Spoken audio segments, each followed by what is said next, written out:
This pastoring thing I do on a Sunday morning, in case you're wondering, it is a full-time job, plus it's not just Sunday mornings. I'm here at the church building most days, and so the regular routine is that I drop the kids off at school on my way to work. And over the years, we've kind of developed a bunch of things to kind of spice that drive up a little bit. So we play this prediction game. So one of the things we'll predict is what time we'll get to school at. And so Zachary's gotten better at this, but a couple years ago as a kindergartner, his predictions were pretty wild. Like I would say, okay, what time are we gonna get to school? And Natalie would go, okay, 8:31. And I would say 8:33. And Zachary would be like 11 o'clock. Like 3.5 hours for your 3.5 kilometer commute, North Road traffic, you never know, maybe. And then the other game that we'll often play is predicting how many lights we're going to make. So there are 9 lights from our house to the school, and we'll predict out of 9, how many are you going to make? And we've had to develop some rules around this game, like if you get to a light and it's turned green, but it was red and you have to come to a complete stop because of all the cars, that doesn't count as a green. That's still a red light. So if you come to a complete stop, it doesn't count. So we've played this game now for years, and I'll tell you, in all of these years, I think we have had maybe 1 or 2 perfect light days. It's incredibly difficult. Even when you get the really tough lights, like Riverside Drive and Mount Seymour Parkway, that's a tough one. That's a toughie. Even when you get that one, you're gonna get stopped at some ridiculous street like Berkeley. We even have a way that we say this in the car. Berkeley is famous for this. If you have a good light day going, Berkeley's gonna ruin it. Berkeley! There's a way that you're supposed to say it. So it's like you gotta have, every break has to go your way, right? It's like almost impossible. Everything has to go right for a perfect light day to actually happen. Now, who cares and what in the world does this have to do with anything? In Acts 21 and 22, situation is looking pretty bleak for Paul. Paul, the early church planter, letter writer, formative figure in the early church. Things are not looking great for him. He had told the Christians in the city of Rome, shortly before, he had written a letter to them, and he had said, this is what I'm planning on doing. I'm going to go to Jerusalem. I've got some things I need to do there, but afterwards, I plan on coming to Rome. I want to visit you in Rome. I want to encourage you. I want to bear witness there. I've been longing to do this for years, he says. So in Acts 21 and 22, he lands in Jerusalem like he told the Romans he was going to do. He comes to Jerusalem, but things quickly go off the rails. He enters into the temple. A riot is sparked. A mob tries to kill him. The Roman guards have to come in and kind of rescue him from that. And then we looked last week at how he has the opportunity to share his testimony, his Christ-centered story. So he shares that story. At first, the crowd is quiet. They're listening. But as soon as he mentions the calling on him from Jesus to go to the Gentiles, the crowd erupts again. And for the second time, they're calling for his death. And suddenly this whole idea of ending up in Rome looks impossible. Like, how is that gonna happen? Is he even gonna survive Jerusalem, right? Like, everyone wants to kill him. So how is he gonna survive Jerusalem? Never mind making it to Rome. But in this moment, and in the passage we'll look at today, we're gonna see how in the midst of that, Jesus was making a way. He was making the impossible possible. He was turning all the lights green, if you will, to make this path for Paul straight. So that's what we're gonna look at this morning. Let's pray and then open up in Acts. So Lord, we give you thanks for this morning. I thank you for each one who is here today. I don't know where they're all coming from. I don't know, Lord, if there are people here who are coming and they're eager. They're anticipating meeting with you. They're eager to hear your word. And I pray that you would bless them, Lord. I pray that there would be such fruit that comes in their lives as a result of today. Others are maybe feeling discouraged and they're coming, Lord, and they are thirsty, but man, they're so weary. And so I pray that today that you would minister to them, Holy Spirit. I pray that you would refresh them, give them new hope. And there are others, Lord, who don't even know why they're here. They got dragged here, or they're coming, and they're not expecting anything. They're skeptical, they're cynical. And I pray, Lord, that you would pierce through the cynicism, and that you would show them that you are real and that you are good. And I pray, Lord, on all of these things, that your will would be done as we open up your word. In Jesus' name, amen. All right, so if you've got a Bible with you, you could turn to Acts 22. It's on the screen as well. And if you don't have a Bible and you would like to have a Bible, guess what? As a church, we have Bibles. We actually want people to have Bibles. So come and talk to me. I got some great Bibles. I'm happy to give you one. So Acts 22, verse 22. The crowd listened to Paul until he said this. What he said was, go, I'll send, he said, then the Lord said to me, go, I will send you far away to the Gentiles. So the crowd listened to Paul until he said this, and then they raised their voices and shouted, rid the earth of him, he's not fit to live. As they were shouting and throwing off their cloaks and flinging dust into the air, the commander ordered that Paul be taken into the barracks. He directed that he be flogged and interrogated in order to find out why the people were shouting at him like this. As they stretched him out to flog him, Paul said to the centurion standing there, is it legal for you to flog a Roman citizen who hasn't even been found guilty? And when the centurion heard this, he went to the commander. He reported it. What are you going to do? He asked. This man is a Roman citizen. The commander went to Paul and asked, tell me, are you a Roman citizen? Yes, I am, he answered. Then the commander said, I had to pay a lot of money for my citizenship, but I was born a citizen, Paul replied. Those who were about to interrogate him withdrew immediately. The commander himself was alarmed when he realized that he had put Paul, a Roman citizen, in chains. The commander wanted to find out exactly why Paul was being accused by the Jews. So the next day he released him and ordered the chief priests and all the members of the Sanhedrin to assemble. And then he brought Paul and had him stand before them. Paul looked straight at the Sanhedrin and said, my brothers, I have fulfilled my duty to God in all good conscience to this day. And at this, the high priest Ananias ordered those standing near Paul to strike him on the mouth. Then Paul said to him, God will strike you, you whitewashed wall. You sit there to judge me according to the law, yet you yourself violate the law by commanding that I be struck. Those who were standing near Paul said, how dare you insult God's high priest? Paul replied, brothers, I didn't realize that he was the high priest, for it is written, do not speak evil about the ruler of your people. Then Paul, knowing that some of them were Sadducees and the other Pharisees, called out in the Sanhedrin, my brothers, I am a Pharisee, descended from Pharisees. I stand on trial because of the hope of the resurrection of the dead. And when he said this, a dispute broke out between the Pharisees and the Sadducees, and the assembly was divided. The Sadducees say that there is no resurrection and that there are neither angels nor spirits, but the Pharisees believed all these things. There was great uproar, and some of the teachers of the law who were Pharisees stood up and argued vigorously. We find nothing wrong with this man, they said. What if a spirit or an angel has spoken to him? The dispute became so violent that the commander was afraid Paul would be torn to pieces by them. He ordered the troops to go down and take him away from them by force and bring him into the barracks. The following night, the Lord stood near Paul and said, take courage. As you have testified about me in Jerusalem, so you must also testify in Rome. You know, as I was kind of going through this passage, it's funny, my mom is visiting here. We went and visited my sister on Salt Spring Island over the last few days, and my sister isn't somebody who goes to church, but she was asking me, well, Craig, what are you preaching on Sunday? That was a tough one to answer, right? Like, what do you do? What do you do with something like this?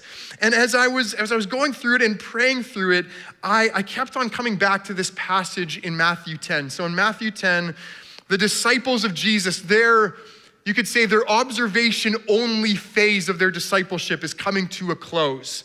And it's time, like wee little birds, for them to stretch their wings and try to fly. And so Jesus sends them out in pairs. He sends them out on mission, and he gives them some instructions. And these are some of the instructions he gives them. He says, I am sending you out like sheep among wolves. Real comforting words, right? Right off the bat. Thank you for that. Therefore, be as shrewd as snakes and as innocent as doves.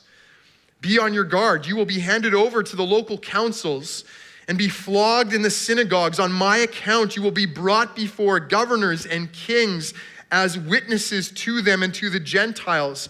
But when they arrest you, Do not worry about what to say or how to say it.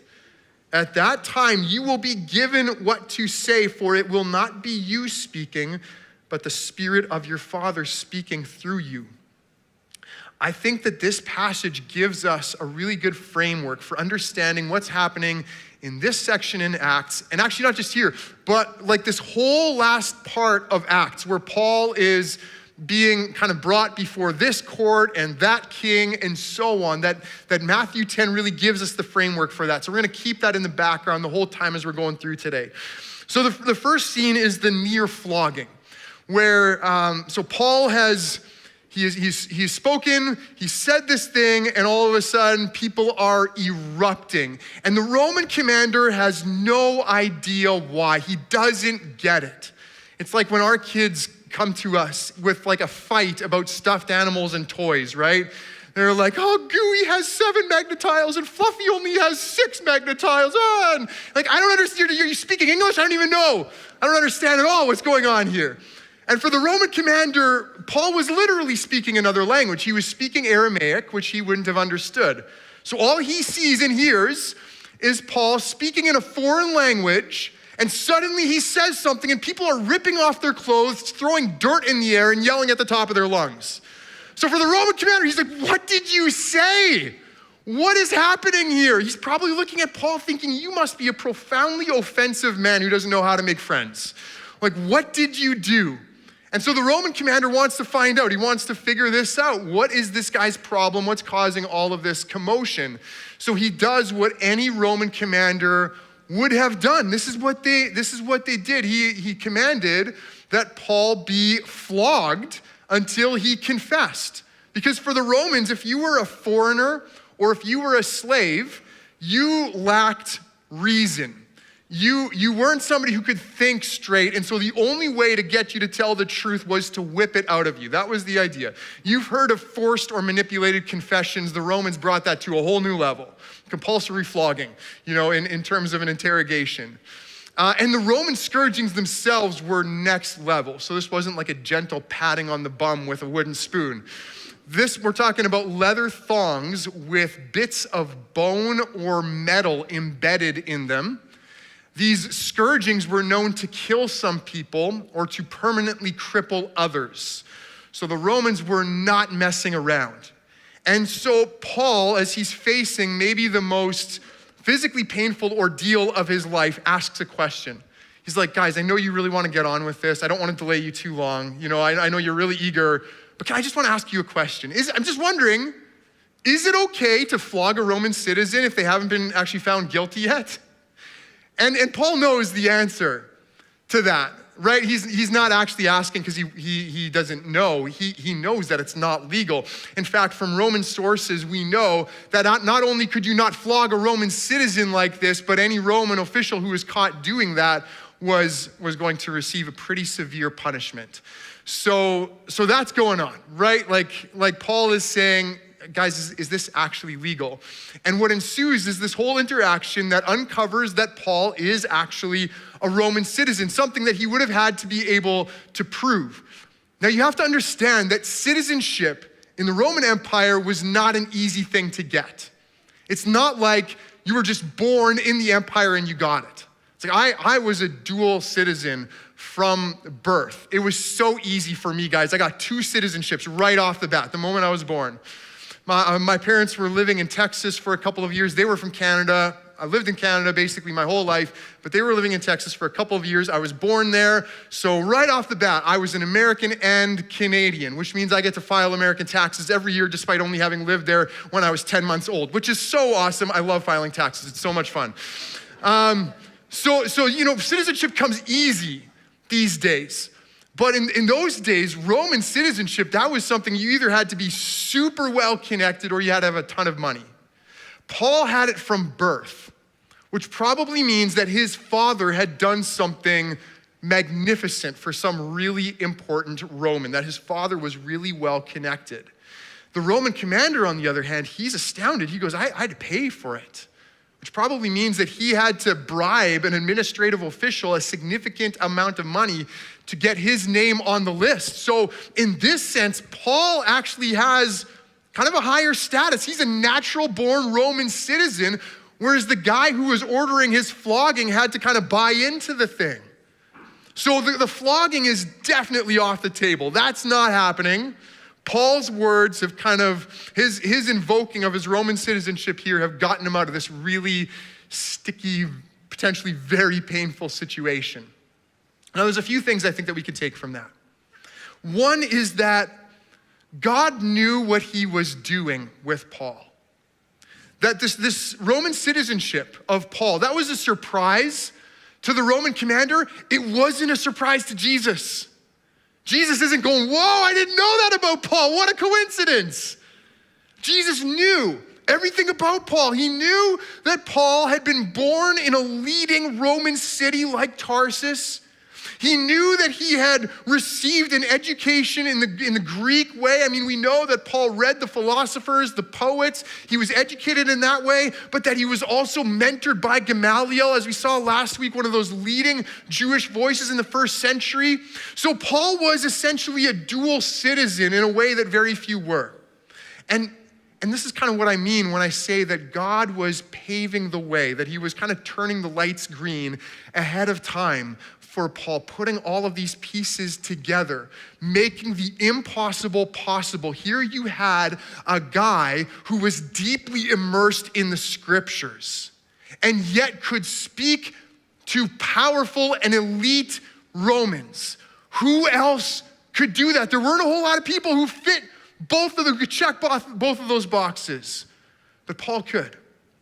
And so I just think for some of you, you can look back at your life and you can see how God has been connecting a whole bunch of dots, how he's been putting the pieces together to give you the ministry that you now have, to give you the scope of service that you now have, right? The opportunities you have. He's been preparing the way. You can look back and you can see that. And others of you maybe can't yet. And it still feels like your life is this kind of like disconnected series of experiences. But if you walk with him, then one day, I'm fairly certain you're gonna be able to look back and see how those pieces all connected. This is what God does. So that's the first thing we see here. Second thing to take note of in this little thing is that Paul had knowledge about the world, and he had a certain status and privilege in the world, and he knew how to use it wisely. Think again about Jesus' words in Matthew 10. Jesus says, I want you to be as shrewd, clever, wise as serpents, and I want you to be innocent, upright, true, as doves. It's often been pointed out that Christians sometimes can do the opposite thing, right? Where we are as shrewd as doves and innocent as serpents. But Jesus doesn't want that. Jesus wants his people, he doesn't want them to be naive. He doesn't want them to be ignorant, right? We sometimes celebrate that. Oh, I don't know anything about the world. Aren't I so holy, right? Jesus doesn't want his people to be naive or ignorant. He wants his people to be wise, to be shrewd, but to do it in an upright and selfless and true kind of way. There's another parable that Jesus tells, and I think it kind of gets at the same thing, and it's a bit of a confusing parable. So in Luke 16, Jesus talks about there's a manager, and the manager finds out that his job is coming to a close, that he's gonna get fired from his job. And so what he does is he calls in all of his boss's clients and he adjusts their debts favorably. So now all of these clients think, this guy's awesome. We love this guy. What a great guy. And Jesus says this at the end of the parable. This is kind of the moral of the story. He says, for the people of this world are more shrewd in dealing with their own kind than are the people of the light. I tell you, use worldly wealth to gain friends for yourselves so that when it's gone, you'll be welcomed into eternal dwellings. Now again, that's a parable that's confused some people before, but I think at least we can say this, that Jesus is saying, well, don't take pride in or become attached to the things of this world. I don't think Paul took any pride in his Roman citizenship. I don't think he took any pride in his past reputation as a rising star within Judaism. I don't think he was like, yeah, those things make me better. They make God love me more, anything like that. They didn't give him any more worth or value. And yet Jesus says, use those things that you've been given in the world. Use those things wisely. I was reading a book by a guy named Václav Havel. He was a dissenter of the communist government in Czechoslovakia in the 1970s. He wrote this book, The Power of the Powerless. And it's a book that actually landed him in prison in the end, but a lot of really interesting things he says. But one of the things he talks about is how these dissenters should become aware of the laws of the communist government and use them against them. Basically call them to account. Say, you guys believe this, actually live up to it. I've got a quote there that kind of points to that. I was also reading something by Tertullian, a 3rd century Christian leader who said something similar. He said to the Romans, look, you guys say you're all about the rule of the law, but you don't carry it out with Christians. What's up with that? I think it's that same kind of idea. It's being aware of the laws, aware of rights and privileges, and making the most of them. But the third thing to take note of here is for what wise reason Paul uses this privilege of Roman citizenship. So there's one other place in the book of Acts where Paul invokes his citizenship. In Acts 16, Paul is in Philippi, which was a Roman colony. And him and Silas had been flogged and thrown into prison, so he didn't invoke his Roman citizenship before getting flogged there, but they've spent a night in prison. It was a very eventful night. If you know the story, there was an earthquake, some conversions, some baptisms, pretty crazy night. The next day, the Roman authorities realized we really shouldn't have thrown these guys in prison. We shouldn't have whipped them. We're gonna let them go. And they kind of say to Paul and Silas, can you guys just kind of go quietly? Just like kind of forget that any of this happened. And Paul goes, wait a minute. You flogged Roman citizens without a trial. We're not going away quietly. You're gonna come and you're gonna escort us out publicly. You're gonna show everybody that you did wrong. Basically a public apology. And Paul is not doing that, I don't think, because of his ego, because of a bruised ego. He just had a pretty dynamic night of ministry. I don't think he's too worried about his ego. I think what it is that here is this brand new Jesus movement in a new city. And for this thing to get off the ground, for the Christians to be able to meet together in peace without undue persecution right from the start, Paul is buying them time. They almost have like an official permission now with this like escorting and kind of like acknowledgement of wrongdoing by the authorities. They have like permission now. The church is okay. And I wonder if it's the same thing in Acts 22. I mean, Paul wasn't afraid of pain. He wasn't afraid of suffering. I wonder if he invokes his Roman citizenship here because it's going to make a big difference in terms of how he's viewed, how other Christians are viewed, how the church as a whole is viewed by the Roman authorities. And right away, he's gaining some respect, some credibility here. See, I think a lot of people, so it's kind of like what Jesus says in Luke 16, using the things of this world for eternal purposes. I think that's what Paul is doing. I think a lot of people in a place like North Vancouver have things going for you. Does that make you feel better? You guys, you have a lot going for you. You do. You've got, there's a certain amount of status and privilege and wealth that's present here. And some of that is because of hard work, determination. Other parts of it is it's just luck. It's circumstance of birth, it's cultural context, whatever it might be. And I think in the world, often people go in a couple of different directions with that. One direction is to kind of go, it's all because of me. I'm the greatest. Everybody worship me, bow down to me. I'm the best, right? It's all about me. Like I'm gonna use all of these things for my own benefit and exaltation in the world. The other direction, though, that some people go is almost this like guilt and shame and embarrassment where you almost just kind of like want to like ignore or pretend that it doesn't exist. And I actually think a gospel perspective is different. I think a gospel perspective, according to Jesus in some of these passages, is to acknowledge some of those things in the world, status, knowledge, privilege, wealth, whatever it might be, the things of this world, and to use them wisely for the sake of the kingdom, for the sake of others. right? It's that whole shrewd and innocent thing. It's that whole using things of this world wisely. Use the things that you've been given, whether by luck or by hard work, that you've been given in this world, a world that the Bible says is passing away in its present form. Use the things you've been given in this world to make Jesus known, to spread the good news about him, to benefit others. That's a shift, right? And that's what Paul is doing here. He's using the things of this world for those eternal purposes. So that's kind of the first scene. Next scene moves to the Sanhedrin. You probably caught me. I don't know, I haven't made up my mind yet. We'll go with Sanhedrin. Well, that's how we'll pronounce that one. So the next scene is before the Sanhedrin. And again, Matthew 10 is still in the background here, where Jesus is giving Paul the words to say. But here I think he stumbles a little bit. So he's brought before the Sanhedrin because the Roman commander still wants to figure out what's going on with this guy. He can't flog him like he would like to, but he wants to figure out what's going on with him. So he calls together the ruling council of the Jews, and he sets up this interview. Now, I don't know if you've ever had a bad interview. Maybe you walked in and you realized halfway through you had like a giant piece of spinach just hanging out between your two front teeth or something. I don't know. I would say this one went worse though.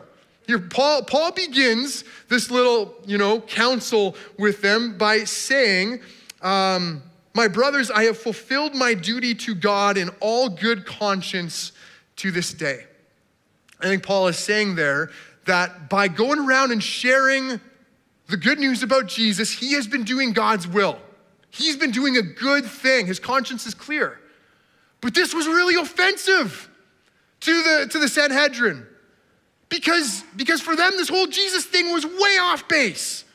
Just like Paul had thought 20 years earlier before he had met Jesus. For them, this thing was way off. I mean, here you have all of these fellow Jews who are going off worshiping a crucified man. That's straight up blasphemy. That's heresy. And Paul's going like, yeah, I've just been doing God's will. They're like, no, you haven't. And so Ananias, the high priest, this is a different Ananias than the one who prayed for Jesus 20 years earlier. But Ananias, the high priest, orders that Paul be slapped across the mouth for this.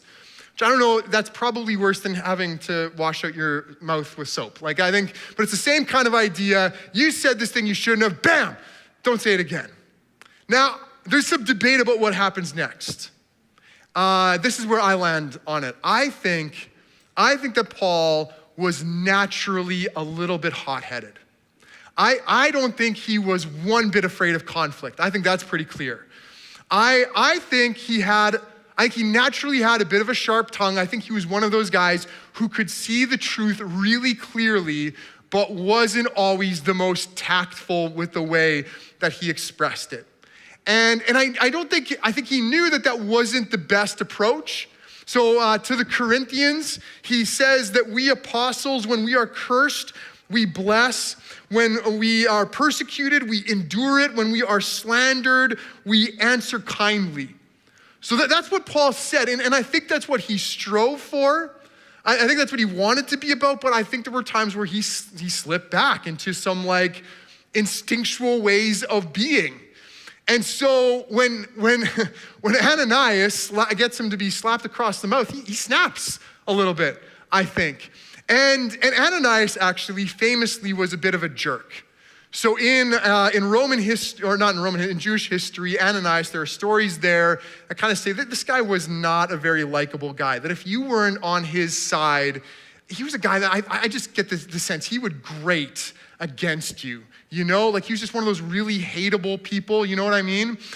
He actually was assassinated 10 years later by some fellow Jews because he had been in league with some other bad dudes. So kind of justice served him in the end. But I think Paul, and especially when a guy, gets you to be punched in the mouth, you probably don't like him very much. So Paul feels really irritated at this point. He says this thing, you whitewashed wall, God will judge you. How dare you, you're a lawbreaker, how dare you strike me? I don't know what would happen if you ever called somebody a whitewashed wall. An insult you could try out and see what happens. They'd probably be more confused than anything. But Ananias gets what Paul is saying. Paul is saying you have the veneer of religiosity. You put on an appearance, but you're actually rotten to the core. And again, these were true words in a lot of ways. Paul was speaking truthfully about Ananias. But if we take Paul at his word, he didn't know that Ananias was the high priest. And so when he finds out that Ananias was the high priest, all of a sudden Paul remembers this scripture from back in Exodus. And maybe he remembers some other scriptures. Maybe he remembers what he wrote to the Corinthians not that long ago. He remembers the scripture from Exodus that said, don't speak ill of the leader of your people, of the ruler of your people. And so he very quickly kind of goes, guys, I shouldn't have said that.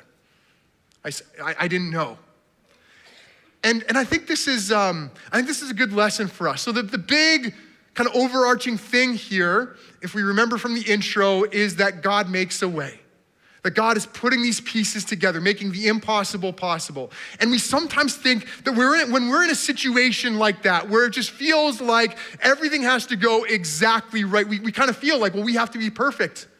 There can't be a single mess up. There can't be a single way where we fall short. See, Paul, as great a man as he was, as Christ-like as he was not himself Christ. Paul wasn't actually perfect. He had natural inclinations that didn't align with the way of Jesus. And so yet God worked through him. God worked with him. And I think at least a big part of that was that Paul was humble enough to recognize his shortcomings and recognize where he had spoken rashly. And I think that's an important lesson for us as well. We are going to fall short. All of us, we will. When we're in these kinds of situations, we're going to take missteps. We're going to find, oh man, I took a few steps off the path here. And we think it's game over. We think that's it. But a huge part of this is simply acknowledging I went wrong and turning back to the Lord. It's that humility. It's that ability to confess wrongdoing. That's what we see with Paul, and may it be true of us too. I think even that is kind of given to him by the Holy Spirit, this quick kind of conviction and ability to apologize. If you have kids, you know saying I'm sorry is like the toughest thing, right? It doesn't come naturally. Empowered by the Spirit, though, here it is. Paul apologizes and once again kind of seems to diffuse a situation. And then we move to kind of the third scene. And it's still with the Sanhedrin, but there's kind of a shift here where Paul then kind of switches his approach here. He goes, guys, this is what I'm actually on trial for. I am on trial for my hope in the resurrection of the dead. And this isn't what people thought he was on trial for. He was being charged with being a traitor to his own people and with bringing a Gentile into the temple. Those were the charges. But Paul goes, guys, you don't understand what I'm actually here for. Why I'm here is because I believe in the resurrection of the dead. And of course, he particularly believed in the resurrection of Jesus from the dead, but he kind of generalizes it. And in this way, he tosses a grenade right into the Sanhedrin. Tosses a verbal bomb for reasons that Luke makes clear. So in the Sanhedrin, you had two main groups of people.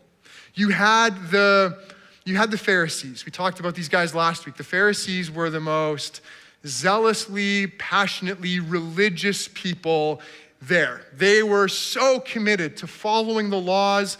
They were the most open, you could say, to the supernatural. So they believed in the resurrection of the dead. They believed that at the end of history, God would resurrect his people to everlasting life. Now, the Sadducees were quite different. That was the other group. I know I say this all the time whenever I talk about the Pharisees and Sadducees, but there's this song from Sunday school that just goes through my head. I don't want to be a Sadducee because they're so sad, you see. I don't want to be a Sadducee. If you grew up in Sunday school in the 1990s, those were the kinds of songs that we sang. If you didn't, there's a 99.999% chance you've never heard that song before, so let's move on. But the Sadducees, they were the accommodators. They were the ones who said, hey, the Romans, they could be our friends. Let's just get along with them and things will go okay for us. They'll put us in positions of power. It'll be great. They only held to the first 5 books of the Old Testament, of what we call the Old Testament. And for them, life ended at death. That was it. There was no hope, there was no heaven, there was no afterlife. They were very sad, you see, right? Boom, they didn't have any hope, right? It was just like life is life. When life is over, that's it. Game over. So there's some tension in the Sanhedrin. There's some tension here, and Paul knew it. And some scholars think that Paul actually had been part of the Sanhedrin earlier on in his life. So he really knew the tensions that existed there. And so when he tosses this thing out about the resurrection, he knows what he was doing. And it works. Because suddenly the Sadducees go, this guy's even worse than we thought. Not only is he about this Jesus thing, but he's about this resurrection thing. Oh, he's the worst. And the Pharisees see this, and all of a sudden they go, wait a minute, this is our guy. We've got a lot more in common with him than we do with you. And I mean, his conviction about Jesus particularly being raised from the dead to everlasting life in the middle of history, that wasn't something they shared. But it was still a lot closer than those sketchy, sad Sadducees over there. So they're like, no, this is our guy. We're going to back him up. And now all of a sudden the two sides are arguing with each other. And Paul's just kind of sitting back watching this thing happen. And he's just about torn from limb to limb with this fighting going on. So the Romans sweep in and they scoop him out of there. But notice what's happened. Instead of Paul being unanimously condemned by the Sanhedrin, instead, he's had half the group exonerate him, and there's basically a stalemate, and once again, his words have gotten him out of a really, really sticky situation. Remember Matthew 10 talks about how Jesus is sending them out like sheep among wolves? I mean, here's Paul. He is surrounded by wolves. Everywhere he looks, there are people who are trying to kill him. Right? He's got the Romans who want to deal him a lethal scourging. He's got these Jewish leaders who want to deal him a lethal stoning. Everywhere he looks, people are trying to kill him. He's a sheep among wolves. He's being brought before this group and that group and this ruler and this council. And yet consistently, he is speaking shrewd but true words that are opening a way out of these situations, which leads to the final scene that we'll look at. Just a short one. That night, it says then the next night, after all of these crises and chaos and near-death experiences, Jesus comes to Paul and he speaks to him, which after going through all of that would be pretty immensely comforting, wouldn't it?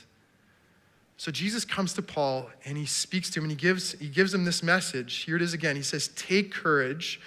As you have testified about me in Jerusalem, so you must also testify in Rome." He says, take courage. Don't be afraid. I'm in this. I'm present. I'm Lord. I'm doing things in the midst of this. And particularly what Jesus says is, I am making a way for you to go to Rome. Now remember what we said earlier, what Paul wrote to the Romans, how he wanted to go to Jerusalem, and then after that, for years, he had been longing to go to Rome. He wanted to come. He wanted to encourage the brothers there. And think about how incredibly unlikely this looked when Paul was in Jerusalem, how from the moment he arrives, he almost is killed, and then he's almost flogged, and then he's almost killed again, and then he's almost torn from limb to limb. It's just like, how is he going to survive Jerusalem? Never mind ever make it to Rome to be a witness to Jesus there, right? Like, it looks impossible. And here's Jesus telling Paul, we've got him right where we want him, Paul. I'm putting everything together. You are going to go to Rome. Everything is happening just as it should. Jesus is saying, I am making a way. And notice what Paul did or said to bring him to this point. Let's just kind of like go over it again. Paul uses his knowledge about the world, uses the status he has wisely, right? He fulfills Jesus' words about being as shrewd as serpents and innocent as doves.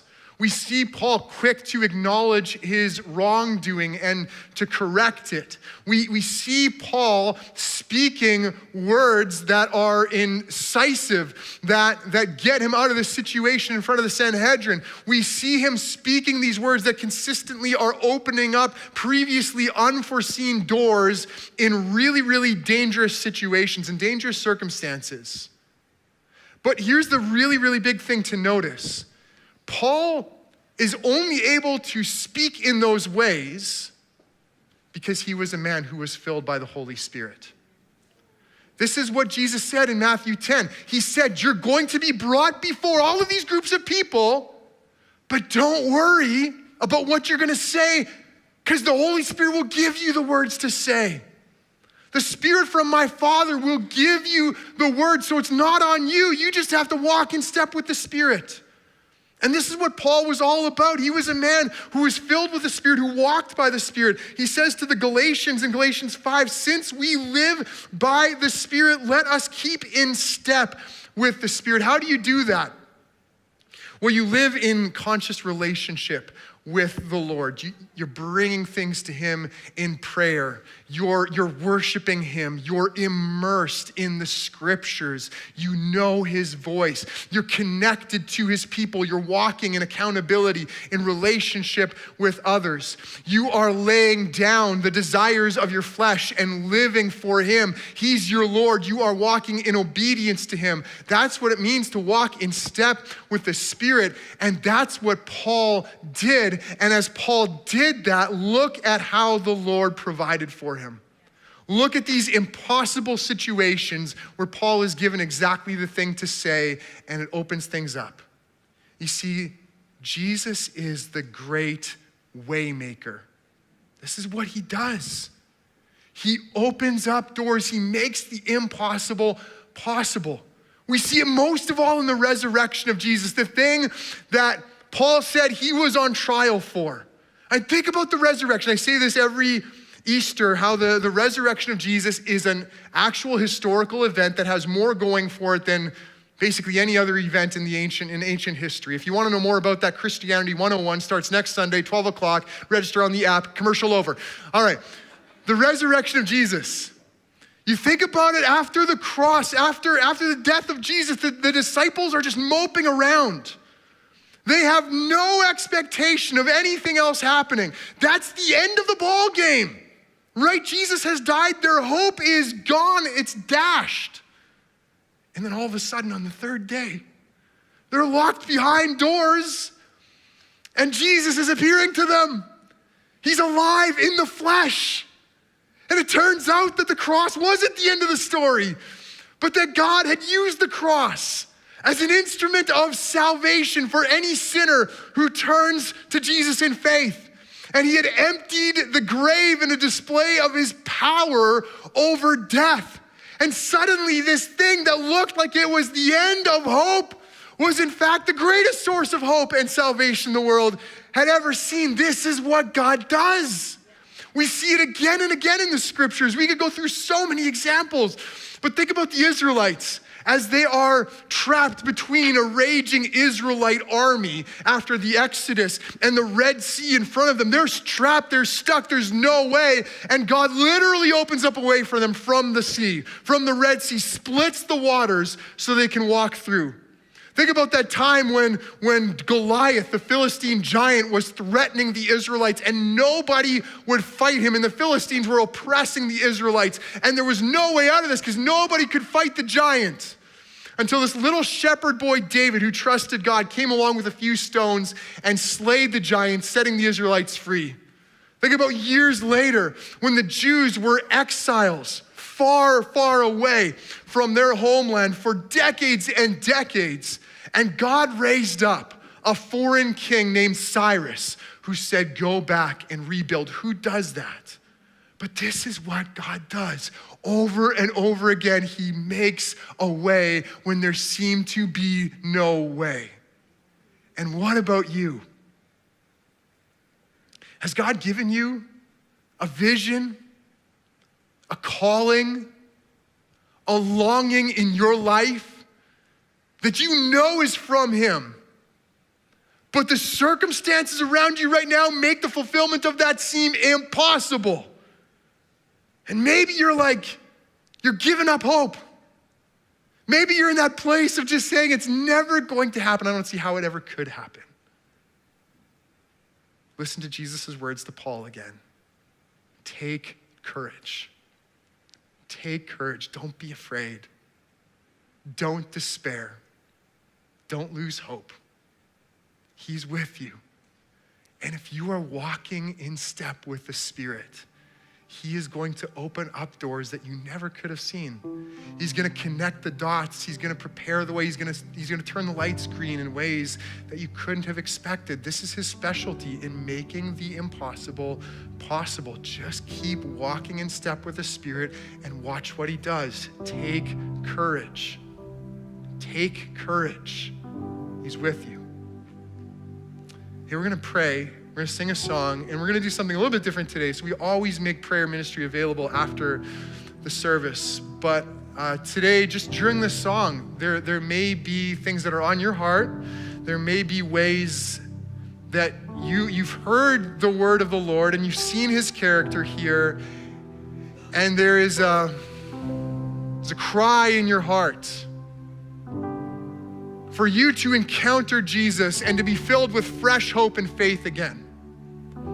Or maybe it is that you want a God-given vision. You're tired of living a life that's for your own plans and visions, and you want that vision from the Lord to drive you forward, a vision that you know that he will work to accomplish. Whatever it might be, I'm gonna invite, the Bradshaws and the Greenwoods, if you guys could come on up, and I'll be up here at front as well. And just during this song, if you wanna come on up and have some prayer ministry as we sing, please feel free to do that.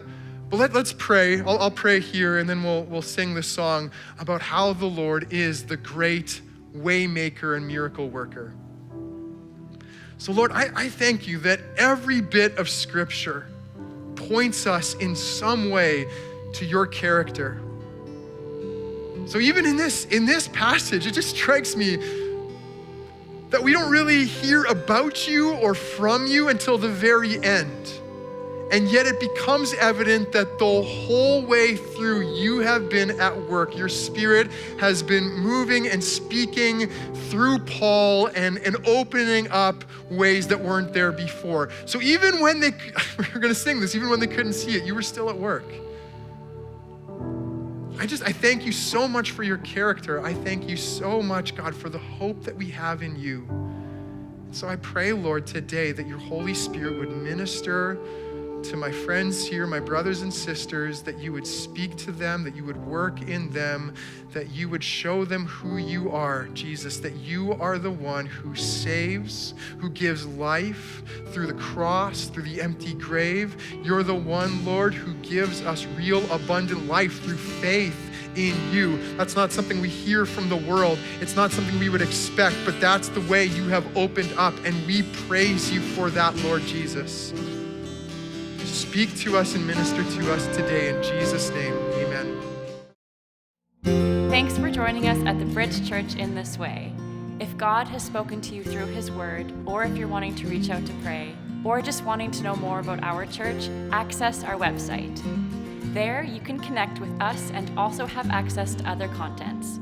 We are a church that lives to know Jesus Christ personally and to make him known.